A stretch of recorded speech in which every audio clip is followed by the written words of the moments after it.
So established that inflation is just prices rising on a sustained level across the economy.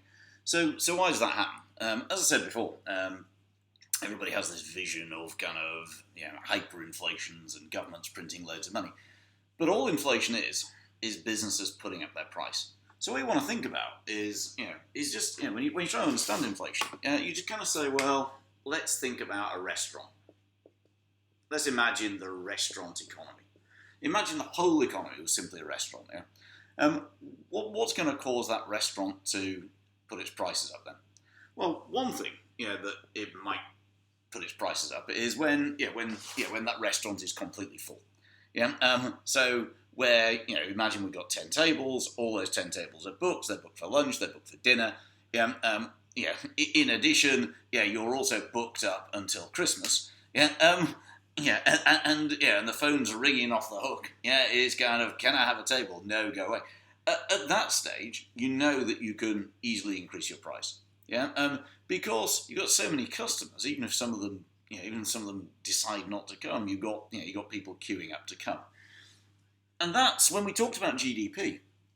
That's why we said that if actual growth is too rapid, if the beer is starting to grow faster than the glass, that's kind of what's going on in the restaurant. Which you've got loads of customers, but not enough tables and not enough staff to do anything with them. So firstly, we have what's called demand pull inflation, and that's really simple. All we're saying is that when the economy grows too fast,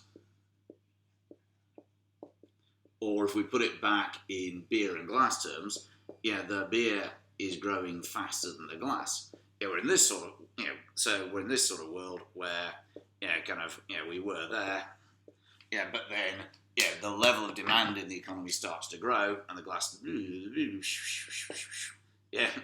what a fine graphic that is. That kind of spilled beer is likely to cause inflation. The business will realise that it can put its price up, and it may have to, because when the economy is growing very, very fast, lots of businesses are opening up, and your staff are probably going to start saying to you, well, I could go and work for the restaurant down the road, so you better pay me more money. If they do that, then that eats into your profits, and you have to put your price up. And that links to our second type of inflation. So what's the other reason that a restaurant might put up its prices? It might put its prices if its costs go up. If the costs of all your food or your staff and so on go up, well, you're going to have to increase the price of the dishes on the menu. It stands to reason, doesn't it? So the second type of inflation that we have is called cost push inflation.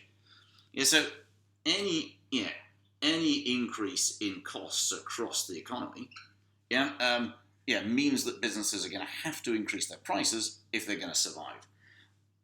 Often in the UK's economic history, that's been oil prices. Oil is really significant, because it feeds into the price of plastic, it feeds into energy costs. We had loads of oil-fired power stations in the past, obviously petrol, diesel, transport costs and so on. If the price of oil goes up, then that then forces prices up. Similarly with wages,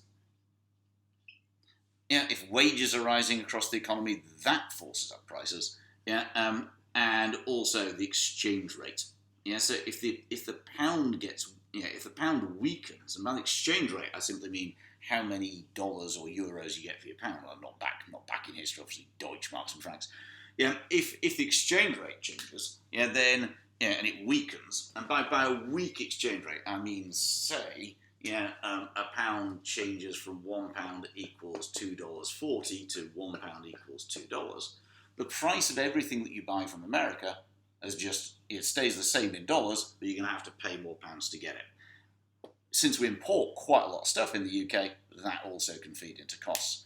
And when we talk about whether inflation matters, the other thing that I didn't mention in the first video, because we haven't done it yet, is what type of inflation do we have? Generally, if you've got demand pull inflation, well, that's not so bad. Because on the one hand you do have growth in jobs, on the other hand you have rising prices, which is what inflation is. Cost push is far worse. Yeah, because what's happening is that costs increase for a business and they increase their prices, but nothing's happened. Yeah, nothing's happened. To consumer income. Yeah, so in real terms, the restaurant is just being forced to increase its prices. Therefore, no one's going to come anymore. Yeah, so cost push inflation leads to both rising prices and it leads to falling growth. All that's happening is there's an outside factor drives up costs. Firms have to increase their prices so customers don't come, and therefore that leads to unemployment. So jobs leads to job losses. So one last thing on this one, that's worth thinking about is we always seem to have inflation. So inflation is always, prices always seem to be rising 2%, 3%, 1%, 4%. I mean, obviously back in time more. So why is that? And a good way of thinking about that is a simple model called the wage price spiral. And you'll find this really helpful, when coming to understand how governments get rid of inflation, which we'll talk about in a minute. The wage price spiral is really simple. It just says, suppose that wages increase in the economy. Well, what that means is that firms' costs for firms go up. Because costs for firms go up, they have to increase their prices. Because prices increase, the cost of living goes up. And because the cost of living goes up, workers and trades unions, they negotiate for higher wages. If you're going to get rid of inflation, you have to break this spiral. And we'll talk about how to do that in a minute.